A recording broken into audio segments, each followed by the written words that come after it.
Exercice numéro 1 de la fiche 101. Coloris de la même couleur, ce qui représente le même nombre. Donc vous avez ici des nombres qui sont écrits en chiffres, ici des nombres qui sont écrits en lettres, et donc il va falloir colorier de la même couleur des nombres qui se correspondent. Exemple, ici nous avons 60. Si je colorie en bleu, eh bien je vais colorier en bleu le 60 qui se trouve de l'autre côté. Exercice numéro 2, ici donc il s'agit de petits calculs, des additions. Donc on peut se servir de la bande numérique si on en a besoin. À la fin, donc vous avez, donc ici ce ne sont plus des additions, c'est simplement des compositions de nombres, donc avec 7 dizaines et 2 unités. On vous demande à quel nombre ça correspond. 6 dizaines et 2 unités, même chose. Et 7 dizaines, donc attention, 7 dizaines, si je mets 7 dans les dizaines, il faut mettre quelque chose dans les unités.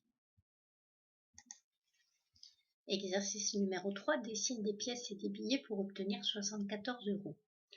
Alors donc ici, le principe c'est de commencer par les plus grosses pièces ou les plus gros billets qu'on peut mettre. Alors pour l'instant on a vu que les billets de 10, enfin de 5, de 10 et de 20, mais vous savez sûrement qu'il existe aussi des billets de 50 €. Donc vous pouvez très bien commencer par un billet de 50 €, puisque 50 c'est plus petit que 74.